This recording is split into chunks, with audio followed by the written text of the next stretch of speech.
ರಾಜಕಾರಣದಲ್ಲಿ ತೀವ್ರ ಕುತೂಹಲ ಮೂಡಿಸಿರುವ ಕಾಂಗ್ರೆಸ್ ನಾಯಕತ್ವ ಹಾಗೂ ಪವರ್ ಶೇರಿಂಗ್ ಪಾಲಿಟಿಕ್ಸ್ ಅಂತಿಮ ಘಟ್ಟಕ್ಕೆ ತಲುಪಿದಂತೆ ಕಾಣಿಸ್ತಾ ಇದೆ.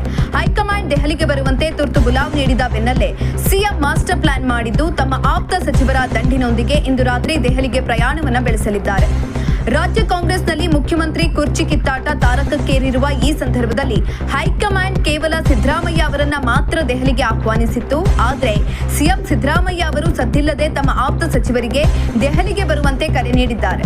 ಸಿಎಂ ಕರೆಯ ಬೆನ್ನಲ್ಲೇ ಗೃಹ ಸಚಿವ ಜಿ ಪರಮೇಶ್ವರ್ ಹಾಗೂ ಬೃಹತ್ ಕೈಗಾರಿಕಾ ಸಚಿವ ಎಂಬಿ ಪಾಟೀಲ್ ಸೇರಿದಂತೆ ಪ್ರಮುಖ ನಾಯಕರು ಸಿಎಂ ಜೊತೆ ದೆಹಲಿಗೆ ತೆರಳುತ್ತಿದ್ದಾರೆ.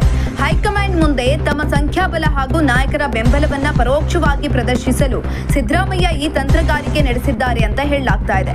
ರಾಜಕೀಯ ವಲಯದಲ್ಲಿ ಭಾರೀ ಚರ್ಚೆಯನ್ನ ಹುಟ್ಟುಹಾಕಿದೆ. ಇಂದು ರಾತ್ರಿ ಸಿದ್ದರಾಮಯ್ಯ ದೆಹಲಿ ತಲುಪಿದ್ದು ನಾಳೆ ಬೆಳಗ್ಗೆ ಎಐಸಿಸಿ ಅಧ್ಯಕ್ಷ ಮಲ್ಲಿಕಾರ್ಜುನ್ ಖರ್ಗೆ ಹಾಗೂ ರಾಹುಲ್ ಗಾಂಧಿ ಸಮ್ಮುಖದಲ್ಲಿ ಹೈ ವೋಲ್ಟೇಜ್ ಸಭೆ ನಡೆಯಲಿದೆ. ಮೊದಲು ಮುಖ್ಯಮಂತ್ರಿ ಸಿದ್ದರಾಮಯ್ಯ ಅವರೊಂದಿಗೆ ರಾಹುಲ್ ಗಾಂಧಿ ಪ್ರತ್ಯೇಕವಾಗಿ ಚರ್ಚೆಯನ್ನು ನಡೆಸಲಿದ್ದಾರೆ. ಅದಾದ ಬಳಿಕ ಉಪಮುಖ್ಯಮಂತ್ರಿ ಡಿಕೆ ಶಿವಕುಮಾರ್ ಅವರನ್ನ ಕರೆಸಿ ಮಾತನಾಡುವ ಸಾಧ್ಯತೆ ಹೆಚ್ಚಿದೆ.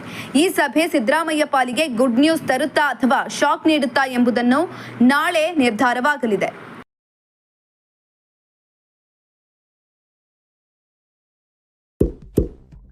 ಇಂತಹ ಇನ್ನಷ್ಟು ವಿಡಿಯೋಗಳಿಗಾಗಿ ಲೈಕ್ ಮಾಡಿ, ಫಾಲೋ ಮಾಡಿ, ಶೇರ್ ಮಾಡಿ.